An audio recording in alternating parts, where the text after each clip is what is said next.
What's going on, y'all? It's JD Piquel. Today on the Hard Count, we're going to talk about Anthony Richardson taking over.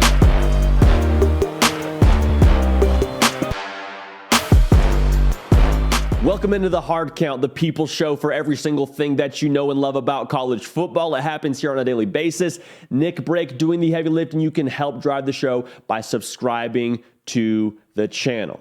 Now, before we get into the topic at hand, I want to make a very quick announcement. By nature of this show, as we talk about college football here, we got college football actually on the television yet again tonight. Get the Saturday entree, get the Sunday night dessert. We got LSU, Florida State in NOLA. That game kicks right around 7:30 Eastern. So naturally, we're going to move our start time up a little bit. It's going to be at 4 Eastern. Okay, so the Hard Count tonight is moving up a few hours to 4 Eastern time. You with me? Roll party. Anthony Richardson put on his cape last night and straight up took over the Utah-Florida game.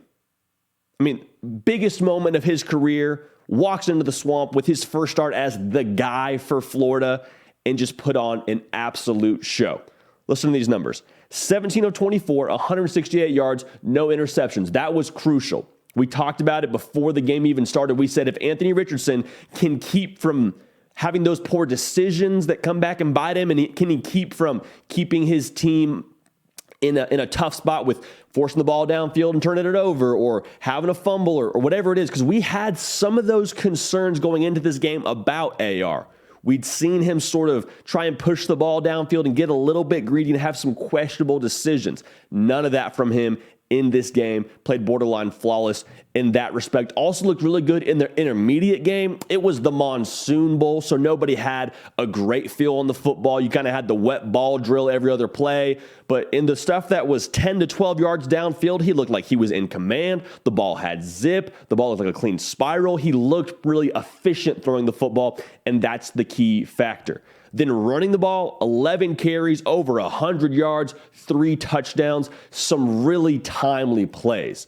There was a lot of those plays where Utah had them dead to rights, and they had the right defense drawn up, and Anthony Richardson just makes a play.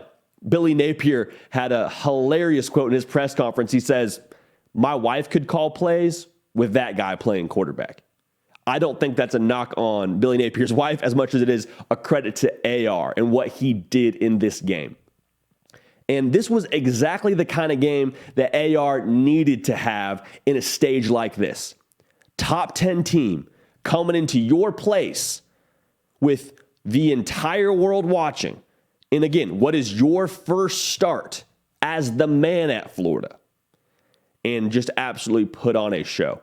Because Utah, and we're going to talk about this more tonight, but Utah, I don't think they underperformed by any stretch of the imagination. I don't think that we missed on Utah at all. Super tough team. They knew who they were from an identity standpoint. They played consistent. They had a couple mistakes on offense, but they were consistent. They brought exactly what we thought they would bring to the table. And AR just took over that day. He just straight up took over. And so what does this mean going forward for Florida? Well, I think you, now knowing that you have something special at quarterback and AR, confirm something special. There's not a game that they can't win. There's not a game where you walk in as a Florida Gator fan and say, wow, hey, I don't know about today, folks. As long as 15 is on your sideline, you're going to have a chance in every single game. That's enormous. That means that all of the stuff that we talked about with AR from, wow, looks good in spring ball, but he hasn't done it in a game. Looks good in fall camp, but we'll see. They got Utah coming to town now, number 7 ranked team in the country. All Anthony Richardson did was take that game by the throat, put his team on his back, and lead his Florida Gators to a victory. Now, he didn't do it by himself. Obviously, the defense had that really timely interception that ultimately won the game. But if Anthony Richardson isn't on your sideline, Florida is nowhere near in that game like they were last night.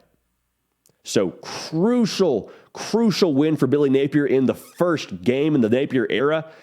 I am very much excited to see what AR does throughout the rest of the season. Don't get any easier for Florida. They got Kentucky next, so they're going to get another healthy sample size of a tough football team. coming to play them, but it's going to be a lot of fun to watch the maturation of this kid. And he's only going to get better. Now, as we all know, success doesn't happen in a straight incline. It happens sort of a couple dips, couple troughs, then you eventually find your way to that higher point. So all that's to say, Anthony Richardson is him, yes.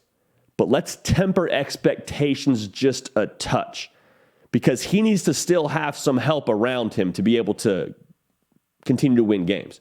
He put the team on his back in this game, but for Florida to take that next step, I think these pieces around him need to continue to come to the table. But all that's to say, Florida wins 29-26. Anthony Richardson threw his cape on, and the Gators got a big win at home in the Swamp. That's it for us here on The Hard Count. Appreciate you tuning in. Again, The Hard Count is tonight at a new time, 4 Eastern, for tonight and tonight only. We'll see you then, and y'all can enjoy some football with LSU Florida State. We're going to keep the party rolling. We will see y'all next time. Hey, y'all. Thanks so much for watching. Subscribe to the channel here to make sure you don't miss an episode of The Hard Count. Also, be sure to check out other videos on the On3 YouTube channel.